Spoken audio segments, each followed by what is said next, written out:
Hello aspirants, welcome to Ember and Ember video series. इस video series के अंदर हम एम्बर एंड एम्बर बुक के 26 चैप्टर्स के जो की आइडियाज हैं उनको डिस्कस करेंगे और उसी के साथ आई will add certain case studies ताकि आपका जो कंटेंट है वो और ज्यादा यूपीएससी एग्जाम रेलिवेंट हो सके। इसका जो कंटेंट है वो नीचे दिए गए जो टेलीग्राम का आपका लिंक है उसके अंदर दिया हो जाएगा, तो एक बार आप टेलीग्राम चैनल को भी सब्सक्राइब कर लीजिए और आगे आने वाली वीडियोस के अंदर हम उन की आइडियाज को डिस्कस करते रहेंगे और एक बहुत ही एग्जाम स्पेसिफिक एंड रेलिवेंट तरीके से उन चीजों को डिस्कस किया जाएगा। Welcome to the chapter second of Ember and Ember, and in this chapter we will talk about the methods and methodologies that are used in anthropology. तो research methods के ऊपर ये जो सेकंड चैप्टर है Ember and Ember का वो लिखा गया है। ठीक है, तो अब देखो रिसर्च मेथड्स में ये जो आपका चैप्टर है अगेन ये प्रॉब्लमेटिक इसलिए बन जाता है because it do not directly align with your paper. But इस चैप्टर के अंदर जो एक बेसिक अंडरस्टैंडिंग होनी चाहिए आपको रिसर्च मेथड की, रिसर्च मेथड क्या होता है, what is theory, what is association, what is explanation, और जो एंथ्रोपोलॉजिकल थ्योरीज की ब्रीफ अंडरस्टैंडिंग है जो आपको पता होनी चाहिए, वो इस चैप्टर के अंदर बहुत बखूबी वे के अंदर दी गई है, बहुत अच्छे तरीके से दी गई है। और उसी की अंडरस्टैंडिंग जो है, उसी की बात जो है वो हम इस चैप्टर के अंदर करने वाले हैं। ठीक है, तो बेसिकली ये चैप्टर इस वीडियो को पूरा देखिएगा, इस वीडियो सेशन को पूरा देखिएगा और eventually you will get to understand कि आखिरकार एक थ्योरी होती क्या है, एक एथनोलॉजी का मतलब क्या होता है, उसको करने का क्या मतलब है, what do you want to achieve in that, एक अच्छी थ्योरी क्या है, एक्सेट्रा एक्सेट्रा। जो बेसिक क्वेश्चंस हैं जो आपको एक आपका बेसिक अंडरस्टैंडिंग बनाते हैं वो इस पर्टिकुलर चैप्टर के अंदर आंसर होने वाले हैं। ठीक है, so this is the crux of this chapter. चलिए शुरू करते हैं। Research methodology and anthropology the name of the chapter is. Then उसके बाद ये चैप्टर स्टार्ट होता है इस चीज़ के साथ कि आखिरकार एक्सप्लेनेशन होती क्या चीज़ है। ठीक है, व्हाट इज एक्सप्लेनेशन और व्हाट इज़ अ थ्योरी। ठीक है, सो बेसिकली अगर एक्सप्लेनेशन की बात की जाए, एक्सप्लेनेशन बेसिकली एक वाई का क्वेश्चन आंसर करती है। जैसे फॉर एग्जांपल एक थ्योरी की बात इस चैप्टर के अंदर की गई है, विटिंग की एक थ्योरी है। विटिंग कहते हैं कि जो ऐसी सोसाइटीज़ हैं जिनके अंदर प्रोटीन डेफिशिएंसी है या फिर जो प्रोटीन की जो है वो डाइट के अंदर डेफिशिएंसी रहती है, उनके अंदर पोस्टपार्टम सेक्स टैबू बड़ा रहता है। What is postpartum sex taboo? After the pregnancy, ठीक है, और after the labour, after the delivery of the child, कुछ टाइम जो है due to certain religious conditions और due to certain traditional conditions जो आपके पास सेक्सुअल इंटरकोर्स है उसकी मनाही होती है। ठीक है, तो इस ये जो आपके पास ये एक थ्योरी है इसकी बात इस चैप्टर के अंदर की गई है। ये ट्रेडिशन पोस्टपार्टम सेक्स टैबू का तकरीबन हर एक कल्चर के अंदर देखा जाता है। ठीक है, सो अगर हमें इसकी एक्सप्लेनेशन देनी हो, इस ट्रेडिशन की एक्सप्लेनेशन देनी हो, तो हम बेसिकली अपने आप से पूछेंगे कि ऐसा क्यों होता है, why is this so.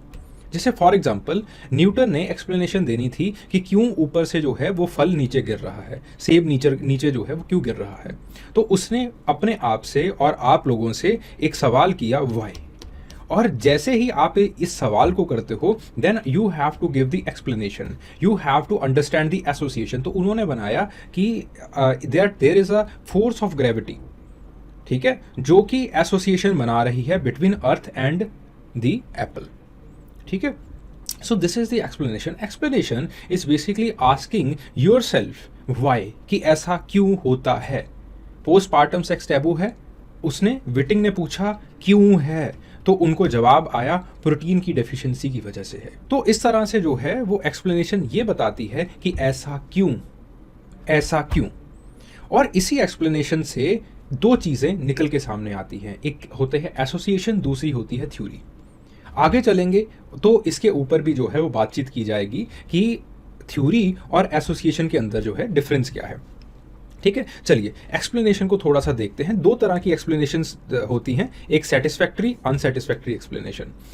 Generally जब हम एथनोग्राफी करते हैं, जब हम फील्ड के ऊपर जाते हैं, तो फील्ड के ऊपर जाते हुए जनरली वी सी कि हमें दो तरह की एक्सप्लेनेशंस मिलती हैं एक चीज़ की, एक सेटिस्फैक्ट्री एक्सप्लेनेशन होती है, दूसरा है अनसेटिस्फैक्ट्री एक्सप्लेनेशन। सेटिस्फैक्ट्री एक्सप्लेनेशन एक ऐसी एक्सप्लेनेशन है जिसके अंदर आपको बताया जाता है या फिर आपको क्लियर कट चीज़ों के बारे में पता चलता है कि ऐसा क्यों है। जैसे फॉर एग्जाम्पल मैंने कहा कि व्हील, मैं चाहता हूँ व्हील को स्टडी करना, ठीक है, व्हील पहिए को स्टडी करना। तो मैंने उनसे पूछा, जो कारीगर थे, मैंने उनसे जाके पूछा कि भैया ये व्हील गोल क्यों है। तो उस कई कारीगरों ने जो है वो मुझे बताया कि व्हील इसलिए गोल है क्योंकि ये जो है वो बहुत अच्छे से मोशन कर सकता है, कोई और शेप इस तरह से अच्छे से मोशन नहीं कर सकती। किसी और ने बताया कि आपके पास एक चीज़ होती है जिसको हम फ्रिक्शन कहते हैं, उसको वो अच्छे से वर्क कर सके आपके लिए, उसको मिनिमाइज करने के लिए जो व्हील है उसको गोल बनाया जाता है, etcetera etcetera. So these are the satisfactory explanations. दूसरे तरह की एक्सप्लेनेशन होती हैं अनसेटिस्फैक्टरी, जो कि कहते हैं ये तो जी ऐसे ही होता है, मुझे मास्टर जी ने तो ऐसे ही सिखाया तो मैं भी गोल ही बना रहा हूँ। सिमिलरली अगर हम सोसाइटी के अंदर बात करें तो सोसाइटी में दहेज प्रथा को अगर आप पूछे कि आपने दहेज क्यों लिया, there are two kinds of explanations. One is satisfactory explanation, other is the unsatisfactory explanation. जो सेटिस्फैक्टरी एक्सप्लेनेशन है they try to describe it, ठीक है, साइंटिफिकली डिस्क्राइब करने की कोशिश करेंगे। द अनसेटिस्फैक्टरी एक्सप्लेनेशन इज कि मेरे बाप ने भी लिया था तो मैं भी लूंगा, ठीक है। So these are the unsatisfactory explanation that you generally see there, ठीक है। तो एक्सप्लेनेशंस जो हैं वो सोसाइटी के अंदर दो तरह की होती हैं। Obviously you have to pick the satisfactory one. फिर उसके बाद जो दूसरी चीज होती है that is the scientific explanation. इन्हीं सेटिस्फैक्टरी एक्सप्लेनेशन से आपका डेटा बनता है और इसी डेटा से आप एसोसिएशंस बनाते हो। जैसे फॉर एग्जांपल, बहुत अच्छा एग्जांपल यहाँ पे ये दिया गया है कि आपके पास जो है वो there is you have the water का आपको पता है कि 0 डिग्री सेल्सियस के ऊपर ये वाटर जो है वो फ्रीज कर जाएगा, यानी कि 32 डिग्री फ़ारेनहाइट के ऊपर जो वाटर है वो फ्रीज कर जाएगा। You know this.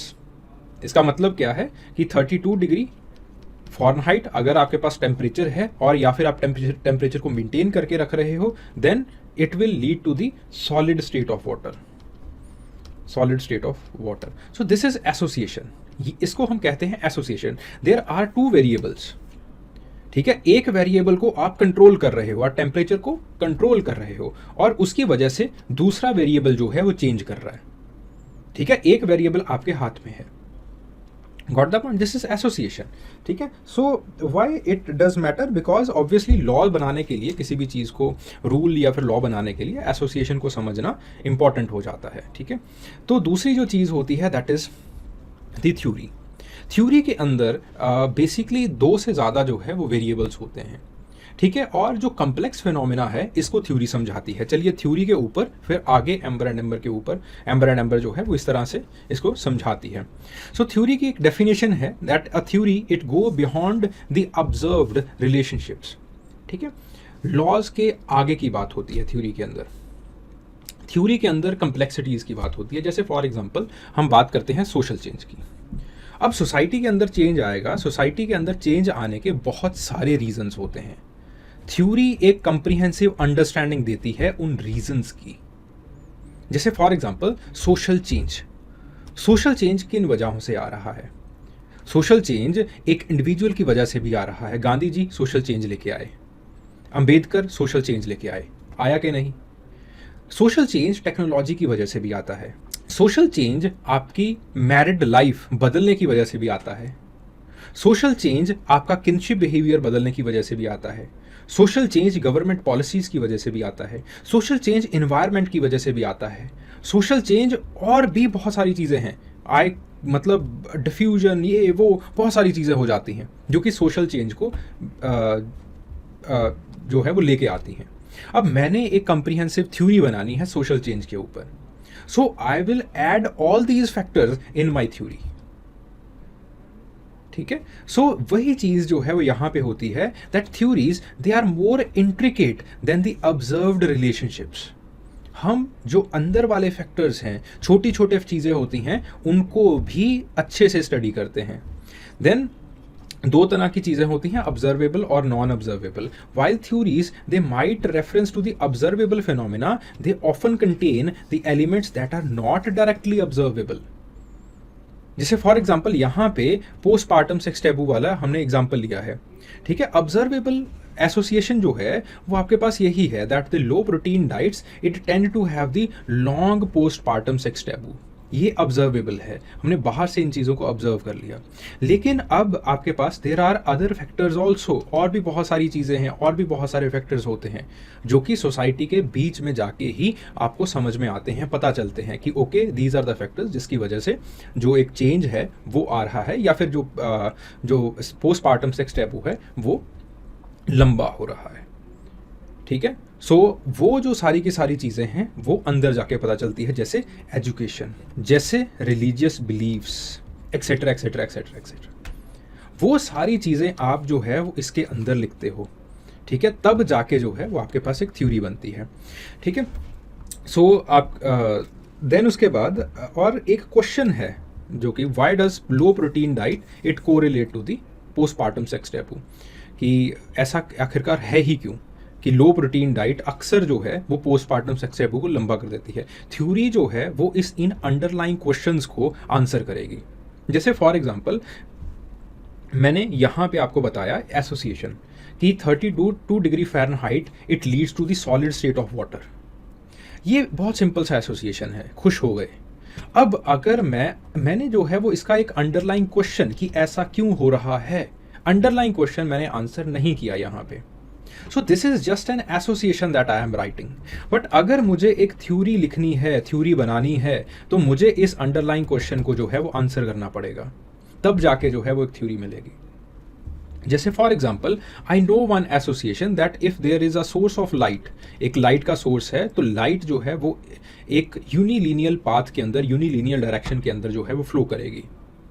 ठीक है, सो उसकी मैंने एक थ्योरी बनाई दैट देयर आर फोटॉन्स जो कि इस तरह से जो है वो चलते हैं और किसी भी सरफेस के ऊपर स्ट्राइक करते हैं और बाउंस बैक कर जाते हैं। Now this is the theory.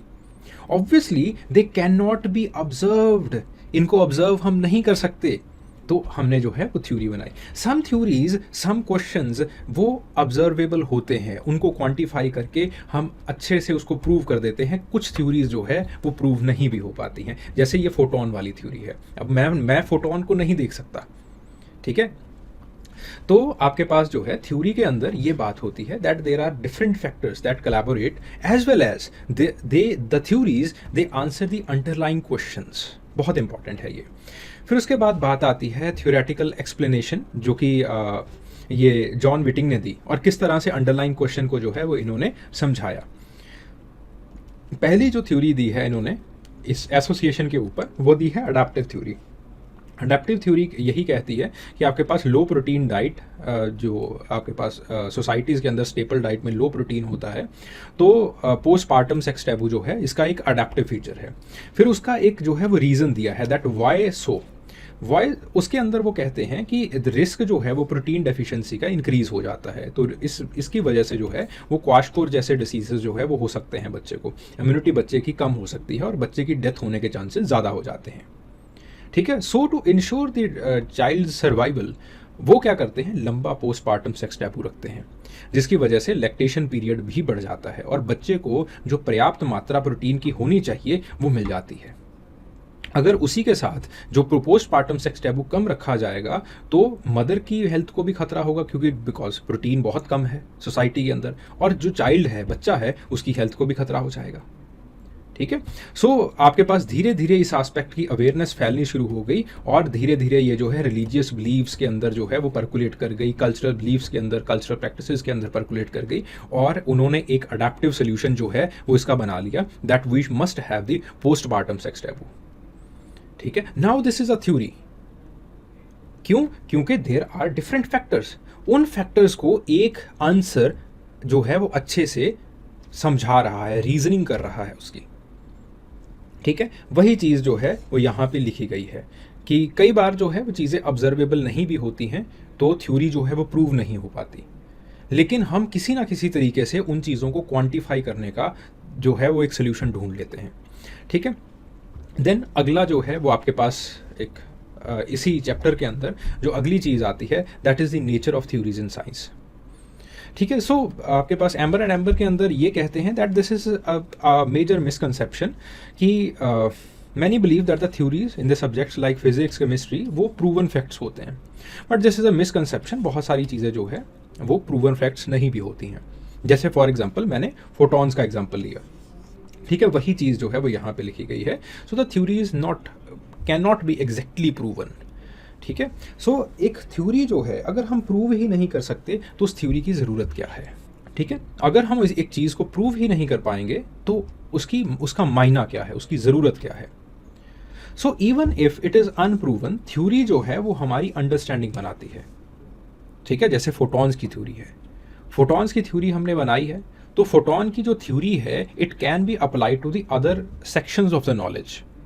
हमने जो है वो सोलर सेल्स को बनाना है या फिर सोलर सेल्स को और ज़्यादा इफेक्टिव बनाना है, तो वहाँ पे हम उस थ्योरी को जो है यूज़ कर सकते हैं। ठीक है, सो आपके पास जो है वो यही चीज़ आपके होती है। जैसे for example the Whiting's theory of the postpartum sex taboo, वो बेसिकली ये कहती है कि अगर हमने प्रोटीन डेफिशिएंसी उन सोसाइटीज़ के अंदर ख़त्म कर दी तो पोस्टपार्टम सेक्स टैबू भी धीरे धीरे जो है वो ख़त्म हो जाएगा। बिकॉज बात क्या है, बात यही है कि एक प्रोटीन डेफिशिएंसी है, प्रोटीन डेफिशिएंसी के ऊपर अडेप्ट करने के लिए एक बड़ा सारा जो है वो आपने एक कल्चरल स्ट्रक्चर बना लिया जिसको आपने कहा पोस्टपार्टम सेक्स टैबू। ठीक है, सो अगर हम वहां पे प्रोटीन की डेफिशिएंसी खत्म कर देंगे then obviously postpartum sex taboo क्या होगा, वो भी डिमिनिश कम होना शुरू हो जाएगा। अगर वो कम होना शुरू हो जाएगा then those populations they might face the population problem, क्योंकि पोस्टपार्टम सेक्स टैबू जितना बड़ा होता है पॉपुलेशन उतनी कम होती है, because the frequency of sex it reduces. अब देखो, आपने उस सोसाइटी को डेवलप करना है, डेवलप करने के लिए सिर्फ और सिर्फ आप जो है वो प्रोटीन उनको नहीं सप्लाई कर सकते, उसी के साथ आपको उन सोसाइटीज़ को काउंसलिंग भी देनी पड़ेगी, कि नहीं तो आपके पास एक पॉपुलेशन एक्सप्लोजन होगा, देन जो आपके पास एक इकोलॉजिकली जो एक बैलेंस बना हुआ है सोसाइटी का अपनी इकोलॉजी के साथ, अपने इन्वायरमेंट के साथ, वो बैलेंस टूट जाएगा। ठीक है, सो एक थ्योरी जो है वो आपको ये बताती है that in which direction you should think so as to get the desired results. ठीक है, even if it is not proven, it is of utmost importance for us. ठीक है, और थ्योरीज को रिजेक्ट भी किया जा सकता है। रिजेक्ट कैसे किया जा सकता है? With the help of falsification. Falsification हम करते हैं, जैसे फॉर एग्जांपल मैरिज की डेफिनेशन। ठीक है, मैरिज की डेफिनेशन स्टार्टिंग में क्या आई कि जब रिचुअलिस्टिकली एक मैन और विमेन दोनों जो है वो इकट्ठा रहना स्टार्ट कर देते हैं, बच्चे प्रोड्यूस करना स्टार्ट कर देते हैं, this is known as marriage. Traditional जो डेफिनेशन थी वो थी हमारे पास। इस चीज़ को हमने फैल्सिफाई किया, हमने कहा देखो होमोसेक्सुअल यूनियंस भी हैं, और homosexual unions they are not the modern phenomena. कुछ ट्रेडिशनल सोसाइटीज़ भी हैं जिनके अंदर ये यूनियंस होती थी।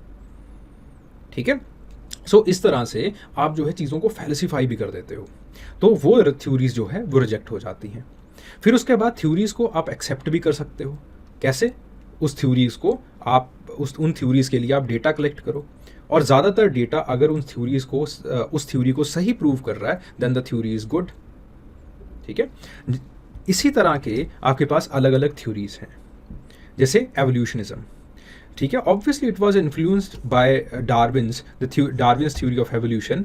धीरे धीरे धीरे धीरे ये जो आपके पास थ्योरी है दैट हर एक सोसाइटी जो है वो एक यूनिलिनियल वे के अंदर और प्रोग्रेसिव मैनर के अंदर इवॉल्व करती है, ये theory it was given forward bye E.B. Tyler and L.H. Morgan.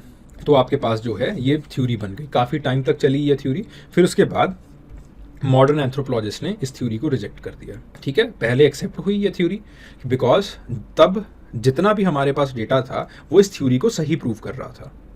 फिर उसके बाद एथनोग्राफर्स ने और डेटा ढूंढा, इरोकोज इंडियंस के और जो है वो कस्टमरी प्रैक्टिसेस को देखा।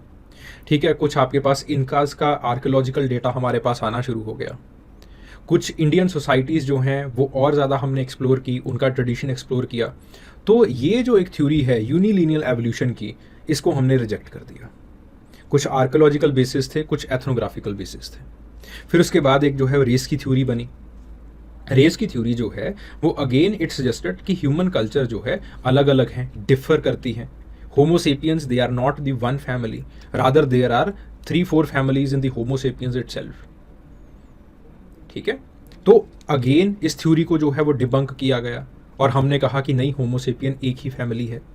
फिर उसके बाद फ्रांस बोआ की एंथ्रोपोलॉजी आई। फ्रांज बोआ की एंथ्रोपोलॉजी ने अगेन रेस की थ्योरी को जो है वो अपोज किया। ठीक है, अगेन कैसे अपोज किया उन्होंने अपोज किया विद दी हेल्प, उन्होंने एक पेपर लिखा था अमेरिकन एंथ्रोपोलॉजी के अंदर, अभी भी वो पेपर मिल जाता है। उन्होंने एक पेपर लिखा, पेपर के अंदर बेसिकली उन्होंने जो क्रेनियल कैपेसिटीज़ थी और जो किस तरह से क्रेनियल कैपेसिटीज़ इंक्रीज या डिक्रीज कर रही हैं उस चीज़ के बारे में उन्होंने लिखा। ठीक है, तो उन्होंने बताया कि किस तरह से हवाई के अंदर आने के बाद जो जापानीज माइग्रेंट्स हैं, हवाई के अंदर आने के बाद उनके जो बच्चे हैं उनकी क्रेनियल कैपेसिटी भी इंक्रीज करती है और उसी के साथ साथ उनकी जो हाइट है वो भी जनरली इंक्रीज करती है। तो इसका मतलब क्या है कि जो क्रेनियल कैपेसिटी को आपने रेसेस का बेस बना रखा है, वो क्रेनियल कैपेसिटी जो है basically it is all on environment, ये तो एनवायरनमेंट से बन रही है। तो इसका मतलब क्या है कि आपकी जो थ्योरी के बेसिस हैं वो गलत हैं। तो उन्होंने रेस की थ्योरी को जो है वो डिबंक किया। ठीक है, और उसी के साथ उन्होंने किस तरह से डेटा कलेक्ट होना चाहिए, साइंटिफिक डेटा किस तरह से कलेक्ट होना चाहिए, उसके बारे में हम लोगों को बताया। ठीक है, फिर उसके बाद बात आती है इकोलॉजिकल अप्रोचेस। रॉय रैपापोर्ट जैसे लोग आते हैं, जूलियन स्टीवर्ट जैसे लोग आते हैं, वो बेसिकली रिलेशनशिप बनाते हैं between the culture and environment, कि कैसे अलग अलग एनवायरनमेंट की वजह से अलग अलग डिफरेंट कल्चरल एवोल्यूशंस जो हैं वो होते हैं। ठीक है, सो कल्चरल इकोलॉजिस्ट वो बिलीव करते हैं that the natural selection it is the mechanism for the cultural adaptation. Okay, कि अलग अलग एनवायरनमेंट्स अलग अलग ट्रेट्स को फेवर करते हैं और उसकी वजह से देयर इज मल्टीलिनियल एवोल्यूशन। फिर इंटरप्रेटिव अप्रोचेस आती हैं। इंटरप्रेटिव अप्रोचेस जो है वो कहती हैं कि आपके पास जो है वो एक कल्चर को एक लिटरल टेक्स्ट की तरह समझा जाना चाहिए। जैसे किताब आप पढ़ते हो, पोइट्री पढ़ते हो तो आप लगभग पोइम पढ़ते पढ़ते आप उस सीन के अंदर चले जाते हो। जब आप कोई प्ले पढ़ते हो तो again you think that you are in that particular scene. तो वहाँ पे जो भी डायलॉग बोले जाते हैं, जो बॉडी लैंग्वेज होती है, आप उसको उस सिचुएशन के हिसाब से इंटरप्रेट करते हो, आप उस सिचुएशन के हिसाब से उस चीज़ को समझते हो। अगर यही मैं आपको एक बड़ी सारी पोइम का छोटा सा एक्सट्रैक्ट ला के दे दूंगा तो आप उसको इंटरप्रेट नहीं कर पाओगे, उसके साथ जस्टिस नहीं कर पाओगे। So this is the crux of the interpretive approach. ये ऐसी एक इंटरप्रेटिव अप्रोच आई। इस थ्योरी ने हमें अगेन एथनोग्राफी कैसे करनी चाहिए उस चीज़ के बारे में बताया। ठीक है, सो इस तरह से जो है वो आपके पास थ्योरीज बनती हैं। इम्पॉर्टेंस बेसिकली इसका ये है कि हम अगर सामने वाली सोसाइटी को समझना चाहते हैं, खास करके अगर हम ये समझना चाहते हैं कि सामने वाली सोसाइटी के लिए क्या सही है, क्या गलत है, एक्सेट्रा एक्सेट्रा, तो हम बेसिकली जो है हमें एक्सप्लेनेशंस देनी पड़ेंगी उस रिसर्च की। ठीक है, हमें जो है वो एक थ्योरी को जो है वो पढ़ना पड़ेगा। सो अब थ्योरीज को मेजर कैसे किया जाता है, वेरी इंपॉर्टेंट। थ्योरीज को मेजर करना बिल्कुल वैसा है जैसे आप किसी की खुशी को मेजर करना चाहते। कोई खुश है, इस चीज़ को आप किस तरह से समझाओगे? कोई उदास है, आप इस चीज़ को किस तरह से समझाओगे? तो मेरा एक ऑब्जर्वेबल फैक्ट है कि जब कोई खुश होता है तब उसके चेहरे पे स्माइल होती है। ठीक है, तो एक और ऑब्जर्वेबल फैक्ट है, अगर कोई सैड होता है तो उसके चेहरे पे शिकन होती है। तो मैंने फिर एक जो है वो स्टैटिस्टिकल नोशन बना लिया कि जितनी बार एक घंटे के अंदर कोई स्माइल करेगा उतना मैं कहूँगा कि ये खुश है, जितना वो रोएगा या फिर जितनी उसके चेहरे पे शिकन आएगी मैं कहूँगा कि उतना ये जो है वो सैड है। ठीक है, सो किसी भी थ्योरी को समझने के लिए, ऑपरेशनलाइज करने के लिए जो मापदंड हैं उनको मेजरेबल बनाना पड़ता है। ठीक है, सो आपके पास इस तरह से एक थ्योरी जो है वो ऑपरेशनलेबल हो सकती है। सो वही चीज़ें जो है वो यहाँ पे दी गई हैं। ठीक है, जैसे फॉर एग्जांपल हमने फ्रूट्स को कैटेगराइज करना है बिटवीन राइप एंड अनराइप। तो again with the help of texture, with the help of colour हम उसको जो है वो कैटेगराइज करेंगे। ठीक है, तो इस तरह से हम किसी एक चीज़ को मेज़र करते हैं। अब उसी चीज़ को हमने एक क्राइटेरिया बना लिया। मैं किसी सोसाइटी में देखना चाहता हूँ कि कोई कितने लोग जो है वो खुश हैं, तो मैं खुशी के मापदंड लिखता हूँ। खुशी के मापदंड हैं कि उसके पास एक अच्छी इनकम हो।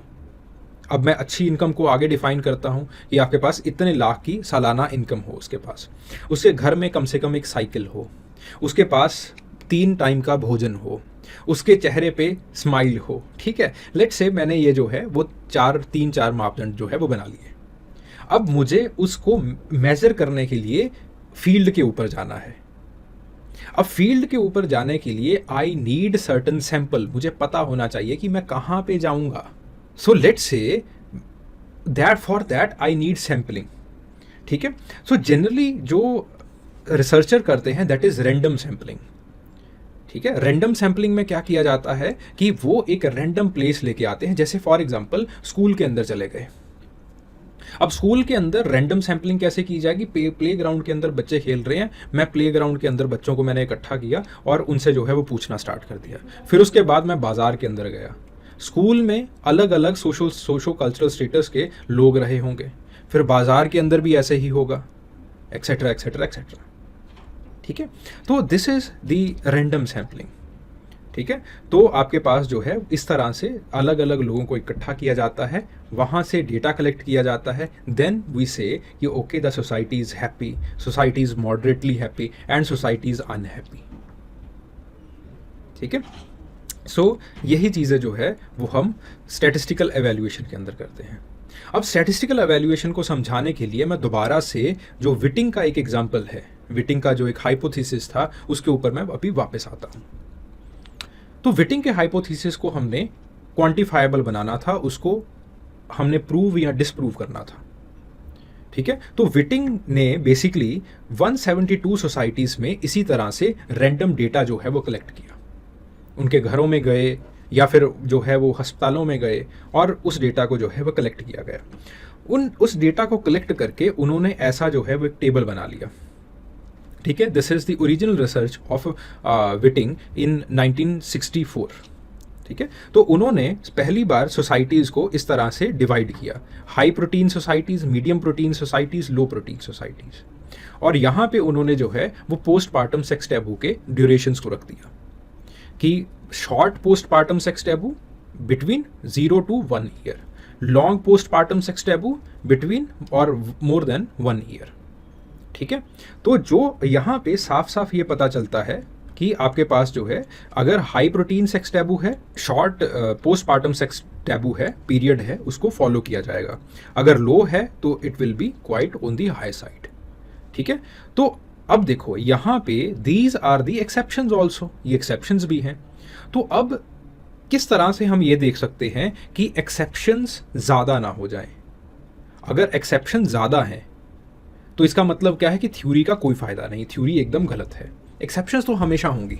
आप सोसाइटी में रह रहे हो, इंसान सब्जेक्टिव होते हैं, बिकॉज इंसानों के अंदर इतनी ज़्यादा, ह्यूमन कल्चर्स में इतनी ज़्यादा सब्जेक्टिविटी है। Again we use the statistical methods to see that whether ये जो एक्सेप्शन है वो फॉल्सिफिकेशन तो नहीं कर रही है, जो एक्सेप्शन है वाकया में वो एक्सेप्शन ही है ना। ऐसा नहीं होना चाहिए कि एक्सेप्शन बढ़ गई और जो हमारे पॉजिटिव रिजल्ट्स हैं वो इतने से हैं, ठीक है। तो इसका मतलब थ्योरी का कोई फायदा ही नहीं है, ओके। सो इसके लिए we calculate the P value. So P for P value, अगर पी वैल्यू कम हो, ठीक है, तो आपके पास जो है अगर जो पी वैल्यू है इट इज़ लेस देन 0.05, तो इसका मतलब है दैट दोज आर एक्सेप्शंस। तो और जो थ्योरी है it is true. For again Whiting के रिजल्ट के लिए P value it is less than 0.01%, तो इसका मतलब विटिंग का रिजल्ट जो है वो सही है, ठीक है। एक्सेप्शंस क्यों होती हैं? एक्सेप्शंस ऑब्वियसली एक जो रीज़न है एक्सेप्शन का, that might be the cultural lag. Cultural lag का मतलब क्या है? Now there are developmental interventions by the government, by United Nations, by UNESCO. उसके अंदर हम क्या करते हैं कि इन सोसाइटीज़ को दूध सप्लाई करते हैं। Now milk is a good source of protein, ठीक है। अब इन लोगों को हमने दूध सप्लाई करना स्टार्ट कर दिया तो प्रोटीन डेफिशिएंसी तकरीबन ख़त्म हो गई। लेकिन उसी के साथ साथ बिकॉज कल्चर का पार्ट था, पोस्टपार्टम सेक्स टैबू रिलीजन का पार्ट था, ठीक है, तो कुछ टाइम के लिए ये वहाँ पे एग्जिस्ट कर रहा होगा, ठीक है। तो ऐसी बहुत सारी चीज़ें होती हैं, ठीक है। टेक्नोलॉजी में इम्प्रूवमेंट हो जाती है जिसकी वजह से अगेन प्रोटीन का इंटेक बढ़ जाता है। जब प्रोटीन का इंटेक बढ़ गया तो पोस्टपार्टम सेक्स टैबू फिर भी रहा वहाँ पे। क्यों रहा? Because of the cultural lag. ये सारी चीज़ें जो है वो इम्पॉर्टेंट होती हैं। जो थ्योरी है इसको रेप्लिकेट करना चाहिए, यानी कि अगर एक सोसाइटी के अंदर सही है दूसरी सोसाइटी के अंदर भी सही होना चाहिए, ये प्रिडिक्ट कर सके चीज़ों को, ठीक है। और आपके पास जो है वो अलग अलग थ्योरीज़ के साथ इसको कंपेयर किया जा सके, अलग अलग रिसर्चर्स इसको एक दूसरे की थ्योरी के साथ कंपेयर करें तो भी जो रीजनिंग है वो झूठी ना पड़े, ठीक है। तो आपके पास कोई भी थ्योरी जो है वो परफेक्ट नहीं होती है, हमेशा जो है वो उसके अंदर जो एक्सेप्शंस वगैरह होते हैं वो निकलते रहते हैं, खास करके जो कल्चरल थ्योरीज हैं, सोशोलॉजिकल थ्योरीज हैं, एंथ्रोपोलॉजिकल थ्योरीज हैं। जो अगला सेक्शन है इसी चैप्टर के अंदर, it pertains to the types of research in anthropology, ठीक है। रिसर्च को हमने जनरली जो है वो दो पार्ट्स के अंदर डिवाइड किया है। एक है एथनोग्राफिक रिसर्च, दूसरी जो है that is the historical research, ठीक है। एथनोग्राफिक रिसर्च का मतलब है कि आज आप एक स्पेस के ऊपर रिसर्च कर रहे हो। स्पेस का मतलब सौरमंडल नहीं, स्पेस का मतलब हमारी अर्थली स्पेस, ठीक है। जब आप फील्ड वर्क करते हो, अब देखो फील्ड वर्क मैं पास्ट के अंदर नहीं कर सकता, मेरे पास कोई टाइम मशीन नहीं है कि मैं पास्ट में चले जाऊं और वहां पे फील्ड वर्क करके आऊं, ठीक है। तो एथनोग्राफी जो है it is just like it is very much synonymous to the field work. जैसे फॉर एग्जांपल मैं एक पर्टिकुलर सोसाइटी को स्टडी करना चाहता हूँ, ठीक है। सोसाइटी के अंदर वायलेंस बहुत ज़्यादा है या फिर सोसाइटी बार बार वायलेंट होती रहती है किसी एक चीज़ को लेके, सरकार चाहती है कि ऐसा क्यों है, तो सरकार मुझे एज एन एंथ्रोपोलॉजिस्ट वहाँ पे भेजती है कि जाके वहाँ पे देख के आओ कि दिक्कत क्या है इन लोगों को। तो वहाँ पे जाके मैं अलग अलग अपने मेथड्स बनाऊंगा कि किस तरह से इनको समझा जाना चाहिए। एक उसमें से मेथड है पार्टिसिपेंट ऑब्जर्वेशन। मैं सरकार को कहूँगा कि कोई दिक्कत नहीं, मैं आपको अच्छा सा डॉक्यूमेंट बना के दे दूंगा, बता दूंगा कि क्या दिक्कत है इन लोगों के अंदर। मैं वहाँ पे जाके जो है वो पार्टिसिपेंट ऑब्जर्वेशन करता हूँ। पार्टिसिपेंट ऑब्जर्वेशन करने का मतलब क्या है, उन लोगों के अंदर रहता हूँ, पास रहता हूँ उनके, धीरे धीरे उनके साथ जो है वो घुलना मिलना शुरू कर देता हूँ, उनके शादी ब्याह त्योहारों के अंदर पार्टिसिपेट करता हूँ, ठीक है। उनके साथ एकदम जो है रिश्तेदारों जैसा संबंध मेरा बन जाता है। तब मुझे एक अच्छा डेटा, एक अच्छा इंसाइट जो है वो मिल पाएगा, that why so they are doing it. उसी पार्टिसिपेंट ऑब्जर्वेशन के अंदर अंदर अलग अलग टेक्निक्स होती हैं। जैसे इंटरव्यू टेक्निक होगी, मैं उनके साथ बैठ गया, किसी बड़े बुजुर्ग के साथ बैठ गया कि ताऊ ऐसा क्यों हो रहा है, ऐसा क्यों कर रहे हैं ये लोग, अच्छा वहाँ पे क्या दिक्कत थी, तो फिर वो पूरी की पूरी अपनी हिस्ट्री बताएंगे। दूसरा एक मेथड होता है कि ओरल हिस्ट्रीज वाला मेथड, जिसमें जो है वो आप जनरली घर में जो है किसी बड़े से अगेन इसी तरह से बात करते हो और वो जो है वो आपको पूरा का पूरा जो है वो कच्चा चिट्ठा सुना देते हैं कि ऐसे था, फिर ऐसे था, फिर ऐसे था। इसके लिए what necessary is that particular report, ठीक है, कि वो एक ट्रस्ट बना रहे। वो ट्रस्ट इसी तरह से बनता है with the help of participant observation. फिर मैं आगे सरकार को बता सकता हूं दैट ये इन लोगों के साथ दिक्कत है। Now this is the crux of ethnography, ठीक है। आई होप आप लोगों को समझ में आ गया, वही सारी चीज़ें लिखी गई हैं, ठीक है। Ethnography as a social material etcetera etcetera, okay. Ethnography के अंदर दो क्राइटेरिया होते हैं इसको क्लासीफाई करने का। एक है स्पेशियल स्कोप के ऊपर कि जब आप अलग अलग सोसाइटीज़ के अंदर एथनोग्राफी करते हैं, एक है टेम्पोरल स्कोप के अंदर जिसमें जैसे आप ओरल हिस्ट्रीज़ की बात कर लो, उनसे बात कर लो, ठीक है, तो उनकी जीनोलॉजी नोट कर लो, ओरल हिस्ट्रीज नोट कर लो, ठीक है। वो टेम्पोरल स्कोप के ऊपर एथनोग्राफीज होती हैं, ठीक है। फिर उसके बाद बात आती है एथनोलॉजीज़ की। कई बार दो अलग अलग सोसाइटीज़ के अंदर जाते हो, you want to study a particular phenomena, you want to study the kinship terminologies कि मामा को मामा ही क्यों कहा जाता है, मामा को जो है चाचा क्यों नहीं कहा जाता, ठीक है। I hope you understand. मामा का मतलब है मदर का भाई, चाचा का मतलब क्या होता है, फादर का भाई। कुछ सोसाइटीज़ के अंदर मामा और चाचा को एक ही टर्म के साथ बुलाया जाता है, लेकिन हमारी सोसाइटीज़ के अंदर मामा को मामा बुलाया जाएगा, चाचा को चाचा बुलाया जाएगा, यानी कि दो अलग अलग टर्म्स यूज हो रहे हैं। तो you want to know that why it is so, तो उसके लिए you have to compare two different societies. आपको दो अलग अलग सोसाइटीज़ को आपस में कंपेयर करना पड़ेगा, तब जाके आपको रिजल्ट्स मिलेंगे, ठीक है। जैसे रेडक्लिफ ब्राउन ने किया। तो इस तरह से जो है वो आप इन चीज़ों को क्रॉस कल्चरल कंपैरिजन करते हो। अभी हमने क्रॉस कल्चरल कंपैरिजन किसका किया था? ऑफ द डाइटरी प्रोटीन्स और पोस्टपार्टम सेक्स टैबू का, ठीक है। फिर आपके पास जो है you have the regional controlled comparisons, you have the cross cultural research. इसको एक जो है वो एक बार पढ़ लीजिएगा। जैसे क्रॉस कल्चरल रिसर्च का एक सब बढ़िया एग्जांपल है standard cross cultural samples and EHRAF cultures. इसके अंदर क्या है कि हमने अलग अलग जो ह्यूमन कल्चर्स है उनको लिखा हुआ है, एक डेटाबेस के अंदर लिखा हुआ है। EHRAF के जो है वो एक बार विजिट करके देखिएगा, ठीक है। वहाँ से आप डेटा ले सकते हो और अलग अलग सोसाइटीज़ को कंपेयर कर सकते हो। Then you can have a particular theory जो कि बता सके कि ऐसा आखिरकार है क्यों, ठीक है। दूसरी चीज़, ये तो है एथनोग्राफी की बात और एथनोलॉजी की बात। दूसरी जो इंपॉर्टेंट चीज़ आती है वो आती है हिस्टोरिकल रिसर्च और ethnohistory. Historical research again you can't be there in the past time, ठीक है। टाइम मशीन से तो जा नहीं सकते अभी। सो बेसिकली आप क्या करते हो, आप जो हिस्टोरिकल डेटा है उसको सर्च करते हो, ठीक है। हिस्टोरिकल डेटा कैसे मिलता है आपको? आप जो मिशनरीज आए हैं, जो ट्रेडर्स आए हैं, जो एक्सप्लोरर्स आए हैं, जो आपके पास गवर्नमेंट ऑफिशियल्स का डेटा है, उस सारे के सारे डेटा को आप स्टडी करते हो और एक पर्टिकुलर जो फिनोमिना को आप पढ़ना चाहते हो, स्टडी करना चाहते हो, उस फिनोमिना का जो डेटा है वो आप कलेक्ट करना शुरू कर लेते हो, ठीक है। इसके अंदर obviously you have many challenges, जैसे फॉर एग्जांपल एथनोसेंट्रिज्म क्या? अब देखो, इंडिया के अंदर बहुत सारे ट्रैवलर्स आए हैं और बहुत सारे ट्रैवलर्स ने दिल्ली को एज अ टेंट सिटी लिखा है। बहुत सारे ट्रैवलर्स ने इंडिया को बार्बरिक सोसाइटी लिखा है। क्यों लिखा है? बिकॉज वो हमेशा इंडिया को अपने पर्सपेक्टिव से देख रहे थे, अपने पर्सपेक्टिव से स्टडी कर रहे थे, ठीक है। और जब कोई भी इंसान अपने पर्सपेक्टिव से एक कल्चर को स्टडी करता है तब उसका एक जो एक स्टीरियोटाइप विजन होता है वो सामने आ जाता है। अपने कल्चर को हर कोई जो है वो सुपीरियर रखता है, दूसरे कल्चर को हमेशा जो दूसरा उसको जो है वो इन्फीरियर रखा जाता है। तो ऐसी एथनोग्राफीज के अंदर जो आपके पास ये सेकेंडरी अकाउंट्स होते हैं, ऐसी जो एथनोसेंट्रिज्म है वो मिलता है, ठीक है। सो इसका एक एग्जांपल है मैरी हेल्म। तो इसके अंदर हमें जो है वो एक्स्ट्रा बहुत जो है वो एहतियात बरतना पड़ता है, बहुत कॉशन से इन चीज़ों को डीकंस्ट्रक्ट करना पड़ता है और जो मीनिंगफुल डेटा है, जो फैक्चुअल डेटा है, उसको उठाना पड़ता है, जैसे मैरी हेल्म्स ने किया, ठीक है।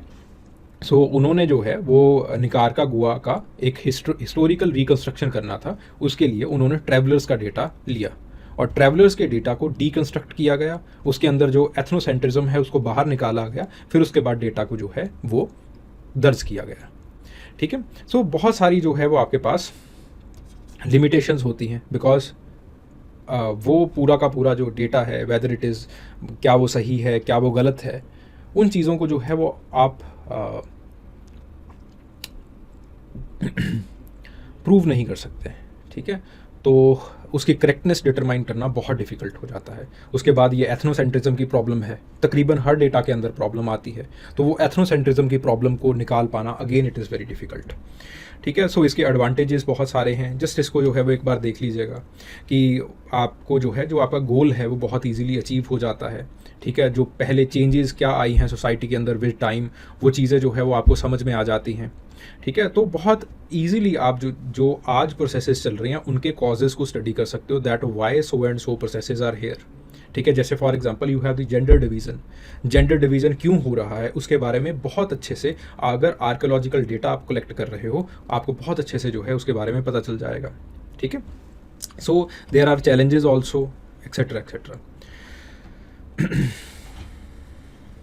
ठीक है। सो हिस्टोरिकल रिसर्च के लिए you need archaeological evidences, okay. तो आर्कियोलॉजिकल एविडेंसेस जो हैं वो अगेन आपको एक्सकेवेशंस वगैरह से जो है वो मिल जाते हैं। आर्कियोलॉजी को अगर पर्टिकुलरली आर्कियोलॉजिकल एक्सकेवेशंस को एंथ्रोपोलॉजी के अंदर हमें स्टडी करना हो, so they can be divided into two parts. One is the cultural history, other is the post colonial period, ठीक है। तो जो आपके पास कल्चरल हिस्ट्री है प्री 1950s के अंदर, वहाँ पे ज़्यादातर आप जो है पास्ट को रिकंस्ट्रक्ट करने की कोशिश करते थे। आप ये देखने की कोशिश करते थे कि लोग कैसे रहा करते थे वहाँ पे, लाइफस्टाइल लोगों का किस तरह से चेंज हुआ है, ठीक है, एक्सेट्रा एक्सेट्रा। फिर उसके बाद जो आर्कोलॉजिकल एंथ्रोपोलॉजी है उसका गोल चेंज हो गया। गोल किस तरह से चेंज हो गया? अब जो है वो हम इस चीज़ को स्पेसिफिक थ्योरीज को टेस्ट करने के लिए हम यूज़ करते हैं। हम ये देखने की कोशिश करते हैं आर्कोलॉजिकल एंथ्रोपोलॉजी के अंदर कि ह्यूमंस का एवोल्यूशन किस तरह से हुआ है, ह्यूमन का कल्चरल एवोल्यूशन किस तरह से हुआ है, बिहेवियर एवोल्यूशन किस तरह से हुआ है। ठीक है, so there has been a shift in the past. ठीक है, और जो एक थिंकिंग प्रोसेस है एंथ्रोपोलॉजिस्ट का वो जो है वो चेंज हुआ है। ठीक है, सो इसकी वजह से एग्रीकल्चर कैसे बनी, एग्रीकल्चर की वजह से हमारे अंदर क्या चेंजेस आई हैं, कौन सी बायोलॉजिकल चेंजेस आई हैं, कौन सी कल्चरल चेंजेस आई हैं, कौन सी बिहेवियरल चेंजेस आई हैं, वैसे जो क्वेश्चंस हैं वो हमने उठाने स्टार्ट कर दिए हैं। ठीक है, पहले जो क्वेश्चंस उठाए जाते थे वो जनरली जो मटेरियल रिसर्च है उसके ऊपर उठाए जाते थे। जैसे हड़प्पन्स की रिसर्च हम देखें, हड़प्पन्स की रिसर्च के अंदर ज़्यादातर जो रिसर्च हमने की है वो की है कि सिटीज़ किस तरह से प्लान्ड थी। देयर वॉज ग्रेट बाथ के डायमेंशंस क्या थे, ईंट कितनी बड़ी लगी थी, etcetera etcetera. Now we are not concerned about that, no more. Now we are concerned about कि हड़प्पन्स कहाँ से आए थे, हड़प्पन्स कहाँ चले गए। सो वो एक जो है वो आर्कोलॉजिकल रिसर्च के अंदर एक शिफ्ट आया है, माइंड जो एक थिंकिंग प्रोसेस का जो है वो शिफ्ट आया है। अब बात आती है कि व्हाट आर द एविडेंसेस और किस तरह से उन एविडेंसेस को, किन मेथड्स के जरिए जो है उन एविडेंसेस को एक्सकेवेट किया जाता है। जैसे फॉर एग्जांपल जब मैं एथनोग्राफी पढ़ा रहा था तो एथनोग्राफी पढ़ाते वक्त मैंने आपको स्पेसिफिकली बताया कि there is a field work. ठीक है, एक फील्ड वर्क होता है, फील्ड वर्क के ऊपर एथनोग्राफी होती है, फील्ड वर्क के अंदर there are different techniques etcetera etcetera. ठीक है, उसी तरह से आपने आर्कोलॉजिकल एंथ्रोपोलॉजी के अंदर हिस्टोरिकल रिकंस्ट्रक्शन करना है, आपने हिस्ट्री को जानना है, तो उसके लिए भी there should be certain methods. ठीक है, अगर आज की सोसाइटी को समझने के लिए कोई मेथड है तो कल की सोसाइटी को समझने के लिए भी तो आप साइंटिफिक डिसिप्लिन के अंदर कोई मेथड रखोगे कि नहीं रखोगे। ठीक है, सो देयर आर, किस तरह से हमें पता चलता है, एविडेंसेस कौन से कलेक्ट करते हैं, कुछ आर्टिफैक्ट्स कलेक्ट करते हैं, ऐसे अवशेष जो कि इंसान ने बनाए जैसे पॉटरी। इकोफैक्ट्स कलेक्ट करते हैं, पोलन ग्रेन्स को कलेक्ट कर लिया हमने, बोन्स को कलेक्ट कर लिया, एनिमल बोन्स को कलेक्ट कर लिया, ह्यूमन फॉसिल्स मिलते हैं उनको कलेक्ट किया जाता है, उनका माइटोकॉन्ड्रियल डीएनए एनालिसिस किया जाता है with the help of the molecular anthropology. ठीक है, और अलग अलग जो वहाँ पे जैसे हर्ट्स मिल गए, पिट्स मिल गए, फिगरीन्स मिल गई, उनको एनालाइज किया जाता है। ठीक है, so these are the evidences and they are collected with the help of excavations. ठीक है, excavations they may be on the sites. ठीक है, आप जो है वो सिंपल छोटे छोटे, जैसे फॉर एग्जांपल ये आपके पास एक साइट है, साइट को आप जो है छोटे छोटे कैप्सूल्स के अंदर काट लेते हो। ठीक है, तो जैसे यहाँ पे आपने एक्सकेवेशन कर ली, एक जो है वो यहाँ पे एक्सकेवेशन कर ली, एक यहाँ पे कर ली, एक यहाँ पे कर ली, this is known as randomize sampling of the sites. ठीक है, तो आप इस एक साइट प्रिपेयर करते हो उसकी बाउंड्री लगा के, और उसके अंदर जो है इस तरह से आप सेल्स को प्रिपेयर कर लेते हो। ठीक है, again I am not using any jargons to make it as simple as possible, और randomly आप जो है वो वहाँ से सेक्टर्स को उठाते हो और वहाँ पे आप जो है वो एक्सकेवेशन करनी स्टार्ट कर देते हो। And then there are stratified sites. Stratified sites के अंदर आप क्या करते हो, लेट्स से यहाँ पे कुछ मिल गया, यहाँ पे मिल गया, यहाँ पे मिल गया, ये खाली था, तो यहाँ पे जो है वो आप डीप वर्टिकली जो है वो डिग करना शुरू कर देते हो। ठीक है, तो वहाँ पे आपको किस तरह से ये सभ्यता इवॉल्व हुई है वो पता चल जाएगा। जैसे भीमबेटका का केस है, भीमबेटका का केस जो है it is a case of the stratified site. ठीक है, अपर पेलियोलिथिक के अवशेष भी मिल गए हैं, मीजोलिथिक के अवशेष भी मिल गए हैं। सोहन वैली का है स्ट्रेटिफाइड साइट। ठीक है, नर्मदा का है स्ट्रेटिफाइड साइट। तो एक जगह के ऊपर इंसान रहा, बार बार वहाँ पे आता रहा, और उसका एक जो है वो एवोल्यूशन उसको हमें जो है देखने को मिल जाता है। ठीक है, तो एक पेडेस्ट्रियन सर्वे होता है कि आप जो है वो देखते हो, यू लुक अराउंड, तो वहाँ से जो है अंदाज़ा लग जाता है कि कहाँ पे आपको जो है खुदाई करनी चाहिए। Then there is with the help of the remote sensing techniques. ठीक है, तो रिमोट GIS वगैरह के साथ जो है वो, और उसी के साथ जो है there are certain other techniques also, उसकी आगे चल के बात करेंगे। तो उन टेक्निक्स के ज़रिए जो है वो आपको ये चीज़ों के बारे में पता चल जाता है कि किस तरह से आपको कहाँ पे एक्सकेवेट जो है वो करना चाहिए। ठीक है, अब बात आती है कि किस तरह से आप आर्कियोलॉजिकल और पेलियो एंथ्रोपोलॉजिकल कंटेक्स्ट को जोड़ते हो आपस में। अब आपको पता, लेट्स से आपने जो आर्कियोलॉजिकल एक्सकेवेशन है उसके अंदर आपने इन तीनों चीज़ों को जो है वो आपने खोज लिया, या फिर चारों चीज़ों को जो है वो आपने खोज लिया। You have the artifacts, you have the ecofacts, you have the fossils, you have the features. चारे चीज़ें हैं आपके पास। आर्टिफैक्ट्स आपके पास मिल गए, जैसे फॉर एग्जांपल पॉटरी मिल गई। इकोफैक्ट्स आपके पास जो है वो व्हीट ग्रेन्स मिल गए। फॉसिल आपके पास ह्यूमंस के फॉसिल्स मिल गए, well developed anatomical human being. और फीचर्स के अंदर आपको घर मिल गए। तो इसका मतलब क्या है कि वहाँ पे एग्रीकल्चर था, वहाँ पे एक प्रॉपर सेटल्ड लाइफ थी, और then you will look for the bones of the domesticated animals. तो अगर वहाँ पे ये सारी चीज़ें मिल जाती हैं तो इसका मतलब क्या है कि वेल डेवलप्ड विलेज सोसाइटी वहाँ पे बन चुकी थी। कंटेक्स्ट मिल गया अब, ठीक है। तो इस तरह से ये चारों चीज़ें एक दूसरे के साथ काम करती हैं। तो आप अलग अलग चीज़ें जो है वो बना लेते हो, जैसे कोई एक चीज़ें मिल गई, सात आठ चीज़ें मिल गई, उनको कलेक्ट किया आपने, उनको स्टडी किया, फिर उसके बाद एक हाइपोथेसिस बन जाता है कि अच्छा यहाँ पे ऐसी सोसाइटी बन गई होगी, ठीक है। उस चीज़ को आप जब क्रोनोलॉजिकली अरेंज करते हो तब एक बड़ा हाइपोथेसिस बनता है। जैसे for example we have this hypothesis, आगे चल के मैं इन हाइपोथेसिस की बात भी करूँगा, कि एग्रीकल्चर की वजह से हमारे दांतों में कीड़ा लगना ज़्यादा शुरू हो गया, ठीक है। Now there are archaeological evidences for that also. हवा की बात नहीं है। क्यों? क्योंकि उसके बाद जो अवशेष मिले हमें, उनके दांत सड़े हुए थे। दांत पहले भी सड़े हुए थे, नियंदरथाल में भी दांत हमें सड़े हुए मिले हैं, बट उसके बाद जो फ्रीक्वेंसी है वो ज़्यादा इंक्रीज हो गई। एग्रीकल्चर के बाद एकदम से बम्पर फ्रीक्वेंसी में इंक्रीज आया है, ठीक है। तो we can have that hypothesis checked. कैसे? पहले वहाँ पे भी तो हमने जब एथनोग्राफी की थी वहाँ पे भी हमने हाइपोथेसिस को चेक किया था, यहाँ पे भी चेक करने की ज़रूरत है। तो again we need to have the excavations, we need to have the data, ठीक है।